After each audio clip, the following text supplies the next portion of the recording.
Welcome to episode 47 of the Rescued by Dragons fantasy fiction podcast, Tales of the Brunch Club. My name is Brian Messmer, and I'm not only your storyteller, but the dungeon master behind the homebrew Dungeons & Dragons campaign this adventure is based on. Please join me as I tell the tale of how my players and the dice ruined and improved my perfectly laid plans. But first, a quick recap. In episode 46, the Brunch Club, despite being hungover, made it to the Scallywag on time and set sail for Sturgeon to meet Rajat. As they got closer to their destination, Diesa noticed the ship started sailing in the wrong direction. When pressed, Captain Hubert answered why. There was a black dragon rumored to live in the bog on the other side of these waters. He wanted to give it a wide berth, just in case the rumors were true.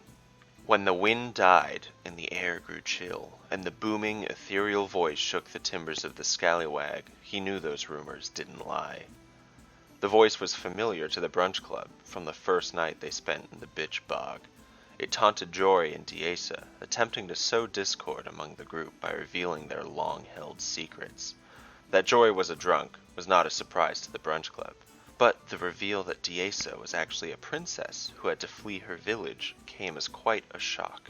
The dragon flew on, and the ship's sails filled with air, and they were once again on their way to Sturgeon.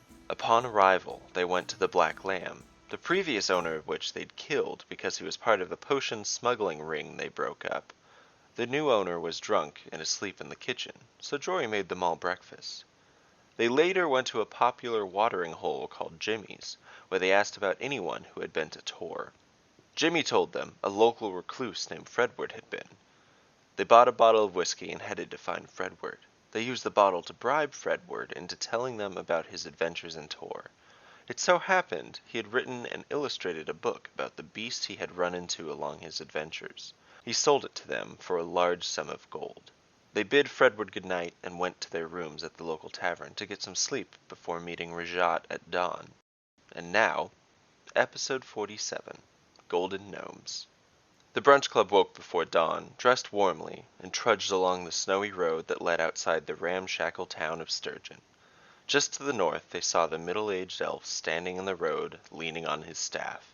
His clothes looked dirty and rumpled, except for Elora's pristine winter wolf cloak, which hung on his shoulders.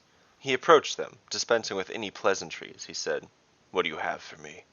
"We have information," Elora said. "What information?" "I'm not just going to give you information," Elora replied curtly. "I want something for it."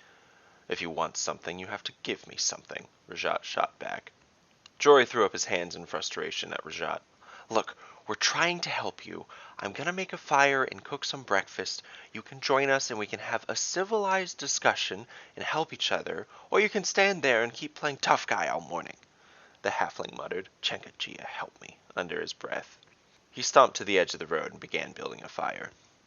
Elora showed him the planar fork and told him about the location of the touch point near Tor. Rajat relented a little and gave the winter wolf cloak back to her. "So, we gave you what you wanted," Drusilla said. "We got a planar fork for you, and know where the touch point is. So tell Elora about her past, and be on your way." "You've only read about the touch point in dusty books," Rajat snarled. "You don't actually know if it exists." "You can't do anything about that," Diesa answered flatly. "You can scout ahead, find the passage through Tor, and locate the touch point. When you do that, I will tell Elora what she wants to know." "That's a big ask," Salys said. "You gotta give her something else before we agree to that." "Like what, gnome?" Rajat asked coldly. Before Salys could come up with an answer of her own, Elora quickly blurted out, "How did we meet?" He looked at her, and his face softened just a little. "We first met when you and your obsidian watch came to the Bloodwood. You were looking for answers to a blight that had affected a distant forest. I can't remember the name. Was there something between us?" "Yes," Rajat answered. "How did it end?" asked Elora. "You never came back." There was an awkward silence. "What do you want to do, Elora? This is your call," Jory asked. "How do we get in touch with you when we find the touch point?" Elora asked Rajat. The druid shrugged. "We have a sending stone," pointed out Drusilla. They agreed that they would scout out the path to the north and confirm the location of the touch point. in exchange for which Rajat would tell Elora everything he knew about her past. They also agreed to check in on him once a week. "Listen here," Aegis said as she reluctantly handed Rajat the sending stone that paired with Elora's. "We're going into the mountains for you. It's going to be dangerous and require a lot of supplies. Anything you want to give us in the way of compensation?" "That's fair," Rajat said. "I can't give you gold, but I can give you some healing potions. That will at least help protect my investment." Rajat handed them some potions, wished them luck, and then transformed into an elk and walked away into the woods. The rest of them finished their breakfast by the fire. "So," Salys started as they put out the fire and Jory packed his cooking utensils, "it's a 4-day walk to Root Run. We might as well start now." The 4-day walk went by quickly. The winter wolf cloaks staved off the bitter cold night for Diesa, Drusilla, and Elora. The 3 gray furry animals from Drusilla's bag of tricks helped keep Joy warm at night, as did his mead. Root Run was small and rustic, even compared to Sturgeon. Being further north, though, they were able to find a shop with proper gear for a trek into the mountains. The shop was run by a short gnome named Podrick Tall. He outfitted them with spikes for their boots, pitons, and gloves. They also stocked up on 20 days' worth of rations. Being back in Salys' hometown, she took them to meet Aggie, who was a grandmother figure to her when she was younger. Aggie, a frail, aged gnome in a wooden wheelchair, greeted them excitedly and invited them in. "I just made blurpleberry muffins. Would you like some?"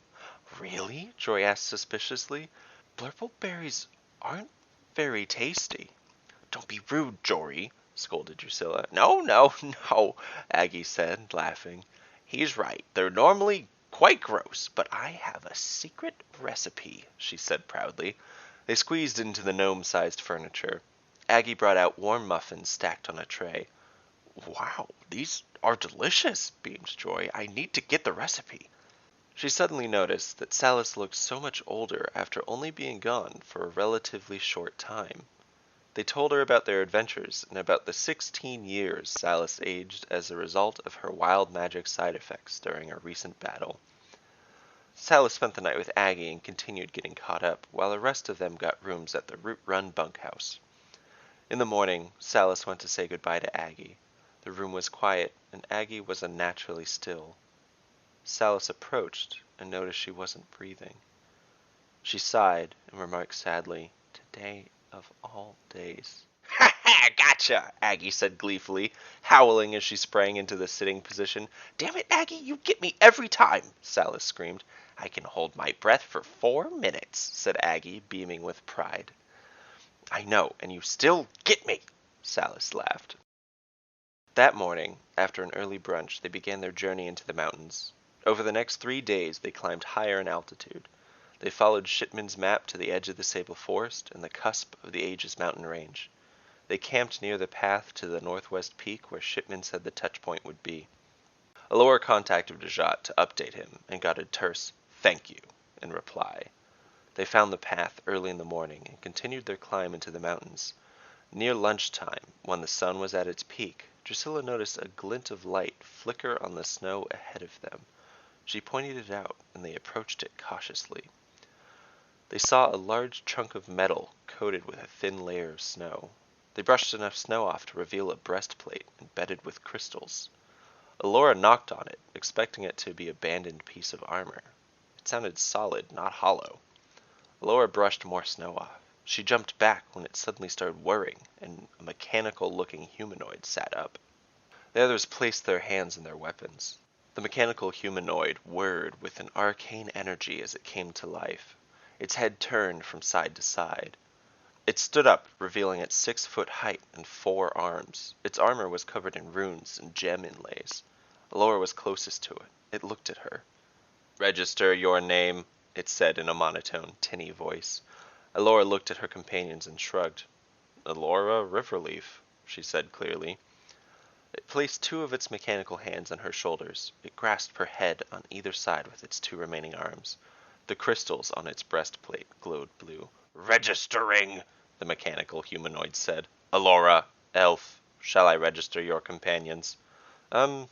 Sure," Elora said with a little hesitation, and introduced each member to him. The metal man looked at Drusilla, its eyes closed. Registered as lunar elf. It looked at Salys, registered as gnome. It looked at the owl, sitting on Salys's shoulder. This is Pip, Salys said. It looked at the owl familiar for a moment, registered as hoot. It looked at Jory and said, registered as human, toddler. It looked at Diesa. The crystals on its breastplate changed to a red glow. In Dwarvish, it said in a disgusted voice, registered as dirty, filthy scum. What did you just say? Diesa asked angrily, lifting her axe. Wait, Jory said. It might just be doing what its creator asked it to. What are you? Who's your master? Diesa said as she marched toward it. When she got closer, she noticed that the runes etched into its armor were dwarven runes. They read Bio, Interactive, Life Force, Longevity, and the last word had a scratch across it, making it illegible, but Diesa could see it began with the letter Y. I think this is some kind of healer golem, Diesa muttered. And when it was done scanning, all the members of the Brunch Club turned back to Elora. Thank you for registering. What in the Underdark are you? Diesa exclaimed. The mechanical man looked at her and said, Bio-interactive life force longevity yellow monkey. It seemed to twitch with a glitchy shudder when it said the last word. What was that? Elora asked. Bio-interactive life force longevity yang deficiency, the mechanical man repeated, but changing the last word, which it said a bit faster. What was that last part? Drusilla asked. Bio-interactive life force longevity yellow fever. How did you get here? Asked Joy. I don't know, it replied mechanically. Who built you? Salys asked. I don't know, it said again. Who do you answer to? Asked Elora. To you, it said. You'll do Elora's bidding? Drusilla asked. Yes. Elora, you should tell it not to be mean to dwarves, she suggested. No! Screamed the mechanical man. What's your name? Joy asked. Bio-interactive life force longevity yam noodle, it answered. Then looked at Joy for a moment before asking, May I see your container of liquid? Jory handed it his Boda bag. The creature threw it several yards away, where it disappeared into the snow. Why did you do that? Joy screamed in a shrill, disbelieving voice. Alcohol is poison, bad for toddlers, it replied in its matter-of-fact, monotone voice. Okay, Joy said. Elora, I think the second thing we need to teach him is to not throw away Jory's mead. Elora turned to the mechanical man. Bio-interactive life force longevity. I'm gonna call you Sam. Will you answer to Sam? I will answer to Sam, Sam said. Great, Elora said. Now listen, Sam. If something happens to me, you must take orders from my friends. Can you do that? I will take orders from your associates, it said in an even voice. It then twitched and in a louder, angry voice said, Except the dwarf! All right, that does it, Diesa snarled, raising her battle axe and charging. She swung wildly at Sam. Her battle axe clanged loudly, but harmlessly, off his breastplate. Sam crouched down. All the crystals and runes on his armor glowed red. Its voice was low and monotone, yet somehow menacing. Defensive mode engaged, it said. It then looked at Elora and asked, Shall I kill Associate Diesa? No, Sam, stand down. The red glow faded from his armor and he stood up. I should have expected that from a filthy dwarf, he muttered in a disgusted tone. With their new healing contraption joining them, the group proceeded on their way. They followed the path deep into the forest that clung to the base of the mountains. As the trees thinned and they became more exposed, Salys called for her familiar. Hey, Pip, want to fly ahead and check things out? It's been a while since you did some recon for us. The adorable, fluffy white pygmy owl poked its tiny head out from Salys's hood. Fuck no, it said in a gruff, annoyed voice that only Salys could hear. It's fucking cold. You got feathers, you've got wings, use them, Salys commanded. Pip sighed and reluctantly flew into the air ahead of them. When he returned, he told them he saw a stone tower in the distance, perched atop a steep hill. It looked abandoned. It was late in the afternoon, so the group decided to inspect the tower in hopes it would make some good shelter for the night. As they approached the base of the hill cautiously, Salys sent Pip into the tower to make sure it was uninhabited. Pip flew up, landed outside the entrance, and slowly walked into the darkness of the tower. Almost immediately, he flew out. He shot straight down towards the group. "Oh fuck," he breathed heavily, nestling in Salys's hood. 2 lizards, big ones, the size of Robot Man. "Could you tell us what kind of lizards?" Salys asked. "Big fucking lizards, what else do you want to know?" Drusilla retrieved the monster book Fredward gave them and flipped through the pages in front of Pip. "Stop me if it's one of these." Drusilla showed the owl all the illustrations of lizards while Pip looked on. "It was either that basilisk or a giant lizard," Pip told Salys. "Well, let's climb up there and send Sam to check it out," Jory said. "If it's a basilisk, it can't turn a magical construct to stone, can it?" "One way to find out," exclaimed Diesa. "I think it's a great idea." The hill was steep enough they had to walk it carefully. They were surprised to see Sam's bulky form stride quickly and effortlessly past them up to the top of the hill. Our tale will continue in episode 48. Episode 47 was written by Dominic White, Bethany Powers, and myself, Brian Messmer. The audio recording of our D&D game session that inspired this episode will be available on our podcast channel this Thursday under the name Brunch Club Live. Additional role-playing contributions to the story by Bethany Powers, who plays Diesa, J.P. Black, who plays Drusilla, Liz Richard, who plays Elora, Anna Flemke, who plays Salys, Dominic White, who plays Jory, and Billy Chase, who plays Sam. If you enjoyed this podcast, please help us out by sharing it with your friends and rating and reviewing us on your favorite podcast platform. We really appreciate it. More information about Rescued by Dragons and ways to support and follow us can be found at rescuedbydragons.com. Thank you for listening, and please join me next week to see what my players' choices and the roll of the dice have in store.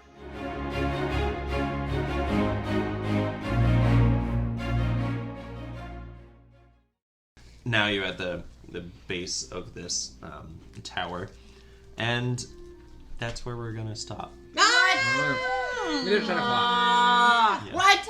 It's 10 of 10. Okay. Billy's a robot. Should I tell them your name? You have a name? No, let's figure out organically. He's told you his name like 7 times, and you guys never One more picked up time, on one more time. It was... It's in German. Bio, Interactive, Life Force... Billy. Yes! Oh my god! Nice. And Elora's like, we I'm don't gonna know call what you the Y Sam, is. and I almost died. Bio, Interactive, Life Force, what was the other L? Longevity. And then we don't know what the Y stands for. Yeah, we couldn't figure it out. Oh my god! I'm sitting here trying to think, like, what is Y be? God. Oh my god, that's amazing. Billy. Love it. And you Billy. changed it